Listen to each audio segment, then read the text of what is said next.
Naam, alhamdulillahi rabbil alamin wassalatu wassalamu ala rasulillahi sallallahu alaihi wasallam. Tuyingiddewo ne programu yaffe ebibuuzo ebirala ku lunaku olwa Saturday. Tusaba Seeka atubuuzeeko inshallah. Innal hamdalillah nahmaduhu wa nasta'inuhu wa nastaghfiruh. A'udhu billahi min shururi anfusina wa sayyiati a'malina. Man yahdihillahu fahuwal muhtadi wa man yudlil fala hadiya lahu. Wa salawatullahi wa salamuhu ala nabiyyina Muhammad sallallahu alayhi wa alihi wa sallam.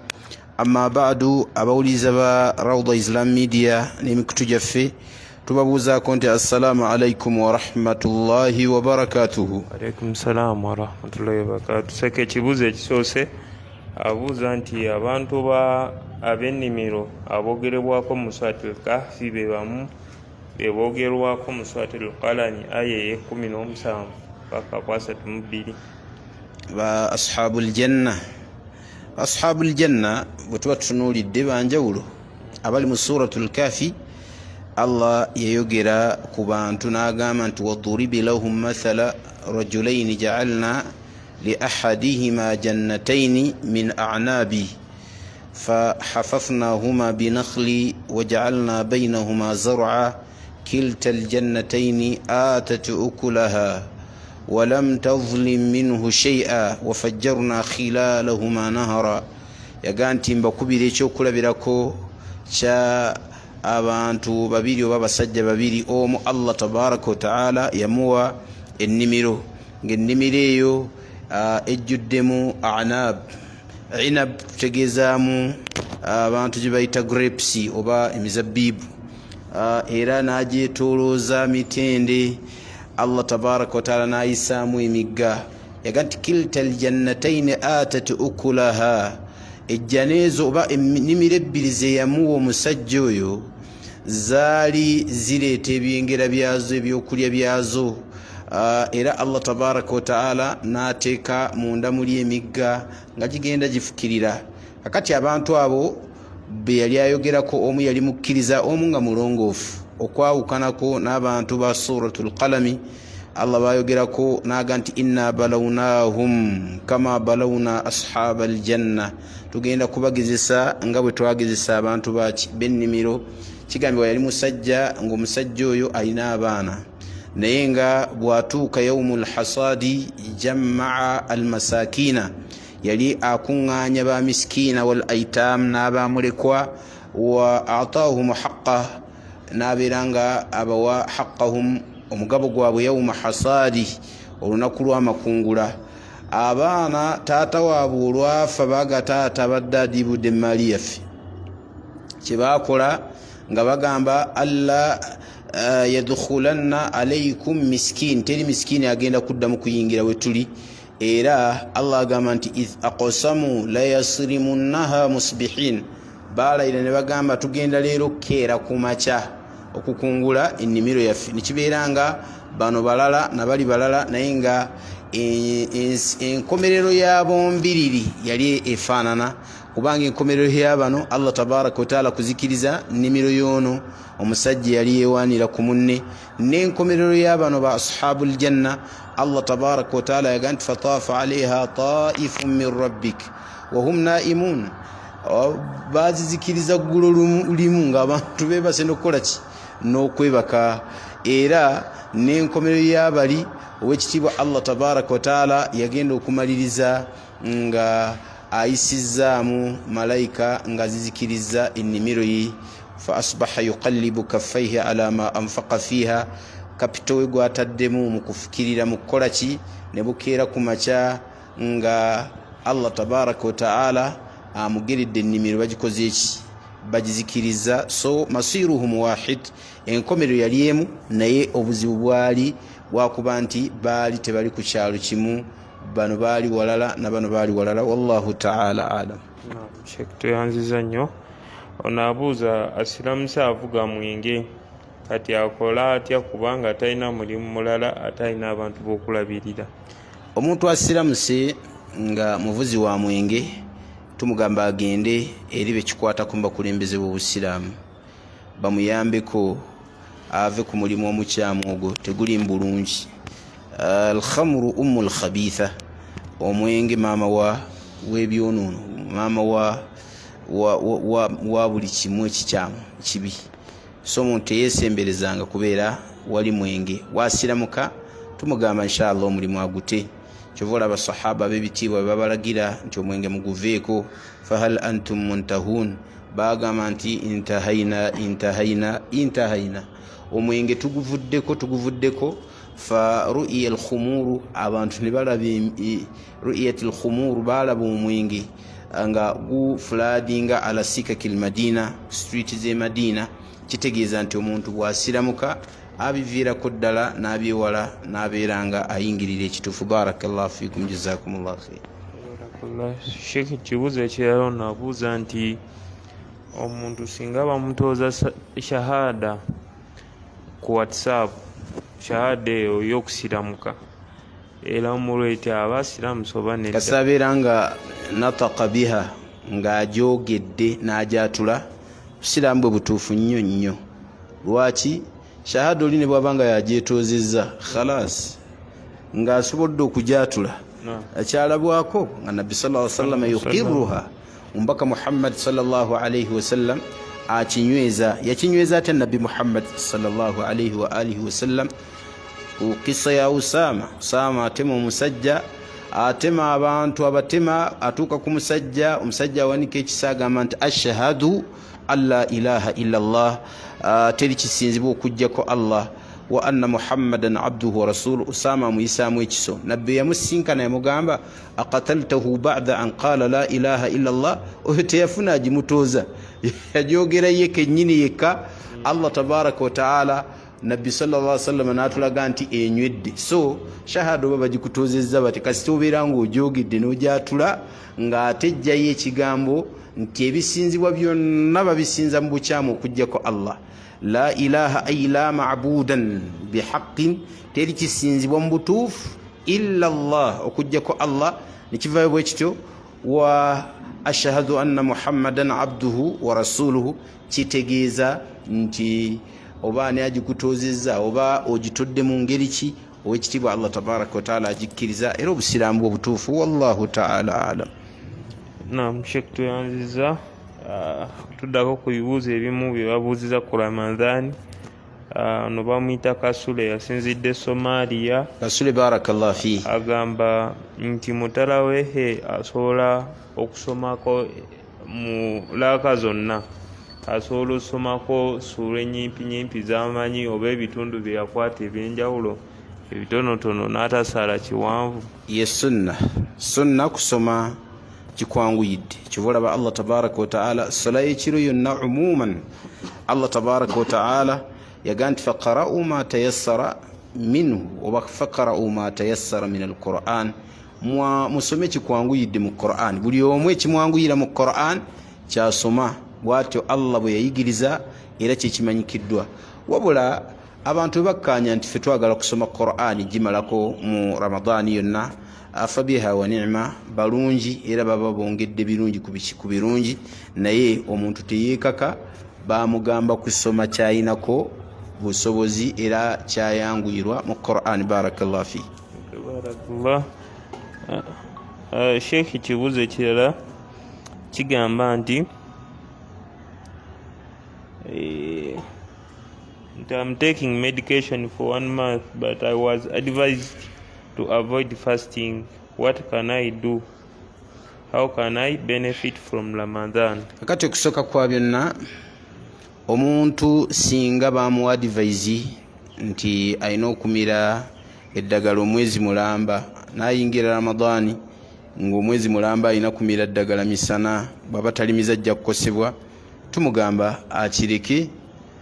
Bw'anaabanga embeera eyeweddewo ajja kuliwa ennaku ezo zaalidde ng'amira ki? Ng'amira eddagala. Kyekyo Allah tabaraka wa taala kyagamba nti faman kana minkum maridan aw ala safari, yenna omulwadde oba ali ku lugendo, fa iddatu min ayamin ukhar, ali ajja kuliwa Ramadhaani nga Ramadhaani ekoze eki? Eweddeko. Naye zino ennaku zaabeera nga ali mukumira makerenda, zaaba mukumira amakerenda, asobola atyo benefitinga mu Ramadhaani? akola emirimu egisigadde gyonna. Tumugamba asaale tarawihi bwaba agisobola, tumugamba asibulukusa abantu waba asobola nga alina obusobozi obusibulukusa, tumugamba akole emirimu emirungi. Allah tabaraka wa taala ajja kukkiriza emirimu gye. Asome Quran. Ramadan shahrul Quran, Ramadan mwezi gwaki gwa Quran. Barakallahu fikum, jazakumullah. Tabarakallah. Sheikh, ekibuuzo ekirala, omusiraamu abuuza nti mpitibwa waswa, nze mbuuza emirimu gy'omuntu asala ebirevu oba akweyesa gikkirizibwa oba nedda? Allah agikkiriza oba tagikkiriza? Okusalako ekirevu zambi, ng'era bwe kiri okukweyesa ki zambi. Ekitiibwa Allah tabaraka wa taala kulimi lwa nabbi waffe Muhammad sallallahu alaihi wasallam yatulaga obunene bwakyo. Yagamba 5 min alfitra, riwaya endala yaga nti 10 min alfitra, ebintu 10 Allah yabitubumbirako bya bubumbwa bwaffe.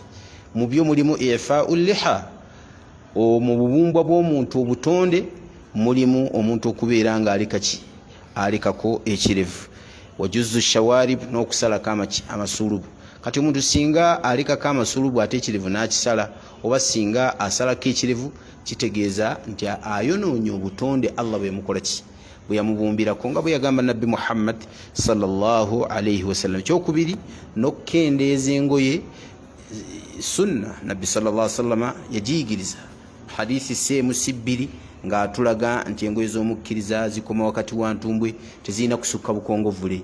Era basahaba n'abalagirira nabaga nti iyyakum wa isbalu thiyabi, mwewale okweyesa engoye, fa inna isbala thiyabi min almakhila, nokweyesa engoye kiraga nti omuntu oyo ayina abikola khuyara oba takabburan, muntu ayina takabburu, mwekuluntaze ku mateeka gaki g'eddiini, n'ebirala bingi mu sunna ebiraga ebyo.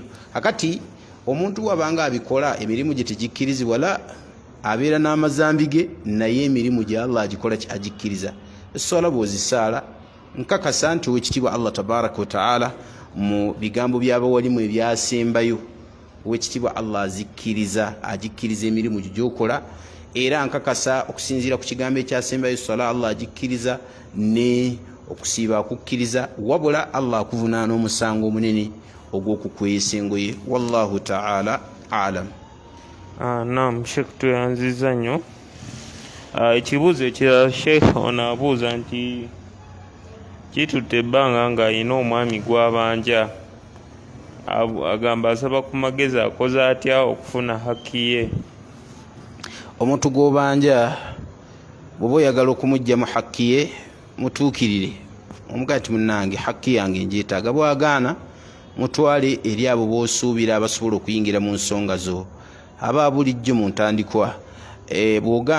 Bw'agaana, osobola omutwala mu b'obuyinza abasobola omukamula mu hakki yo. Allah tabaraka wa taala ajjagikuwa inshallah. Bw'aba agaanidde ddala ng'ayitidde ne mu b'obuyinza agaanye, muleke. Owekitiibwa Allah tabaraka wa taala ajjagimukamulamu olunaku awatagenda kubeerawo muntu kusuubula yadde omukwano gwagenda okwewolako. Barakallahu fi. Tabarakallah. Tukyali mu puroguramu yaffe ey'okwanukula ebibuuzo. Barakallahu fi. Sheikh ono abuuza, agamba nti yalina omulimu, naye omulimu ne gutuuka ne guggwawo, naye baaleka bamusasudde, naye mu kumuwa omulimu baali bamuwaako ewantu w'alima. Kati bwe baamugoba ng'alina mwogowe bamusaaye, tibamugoba aviirewo ddala. Kyagamba akoze atya mwe ku magezi? Yalina omulimu gwe, naye bwe baamuwa waliwo ebirime bye ne babisaawa. Akola atya? Baakoze vulumu okusooka kwa byonna, baamulyazaamanyiza. Naye ffe tulamula ku kyatugambye. Mateeka tulamula kyakoze eki, tetumanyi byava mabega, wabula tumugamba nti buvunaanyizibwa bwe okubeera nga omuntu ono yasaaye mwogo we ayina okubeera nga amuliyirira, kubanga eyo hakki ye, ate yamukkiriza n'amukola ki, okulimirawo.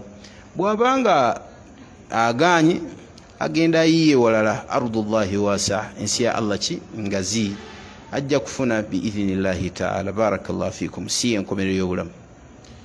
Naam, Sheikh, muganda waffe ono yabadde maziga mangi, agamba taata we Allah yamujjuludde, naye taata we abadde tasaala tasiiba takola mulimu gwonna ogwa busiraamu naye nga tayatulanga nti abuvuddemu. Ekyasembyeyo we yafudde yamubadde mu bisambi wano naye bagenza okumugolola nga alina irizi abadde mushiriku ate agamba akola atya bamusabire oba nedda. Kusooka kwa byonna tasaala tetumusaalira. Omuntu bw'abanga abadde tasaalirwa era tasabirwa tumugamba nti Allah musonyiwe olwa ebigambo by'omubaka Muhammad sallallahu alaihi wasallam ati baina arrajuli wa baina alkufri wa shirki taruku ssalah. Enjawulo wakati w'omusajja omusiraamu n'obukaafu ne shiriki kukola ki? Kuleka ssala. Kitegeeza ki? Nti omuntu aleka essala ayinza okuba nga mushiriku oba ayinza okuba nga muki? Nga mukaafu. Era abaganda baga nti ekintu lennyana kiva mu kibeere. Kati bw'oba tosinza Allah bakiwandiika basookawo allazi la ya'budu Allah ya'budu ghayra Allah. Atasinza Allah kiba kitegeeza alina byakola ki? Byasinza. So tugamba nti omuntu oyo yeewalire ddala ensonga ezikwatagana n'obutasaala naye ono eyafiiridde ku ekyo tumugamba nti tetumusabira era tugamba nti tetukkirizibwa kubeera nga tumusaalira bw'abanga afiiridde ku butasaala. Kati ate ne kye bamusanzeemu ekirala kiraga bye yeesiga. Bamusanzeemu yirizi iyadhan billah. Tusaba Allah ataasa abantu baffe. So taatawo Allah yatugaana okumusabira bw'abanga okakasizza nga waliwo obuufu kyafiiridde ku kugatta kwani ku Allah. Yagamba ekitiibwa Allah mu Qur'ani ekitiibwa nti ma kaana linnabiyi tekigwanidde nabbi wallazina amanu naffe abasiraamu yastaghfiru lilmushirikin okusabira abashiriku walau kanu uli kurba newankubadde nga bakitaffe bamaama baffe basengaffe baana baffe newankubadde nga baŋŋanda zaffe ez'okumpi tetukkirizibwa kubasabira. Saba Allah tabaraka wa taala atunyweze ya rabbi. Sheikh ekibuuzo ekiddirira ekisembayo muganda waffe abuuza is solati tahajjud prayed in darkness or no light? Agambye nti sola ya tahajjudi bagisaala obudde bukunidde obanga waliyo kalaiti muko. Akati kyategeezaamu nti okyagituumisa layiri nti tetuteekawo kitangaala kyategeeza okusinziira ku ndabya y'ekibuuzo nga tutegeezaamu in darkness mu bracket n'ateekamu no light amakulu nga maafi no tewali kitangaala.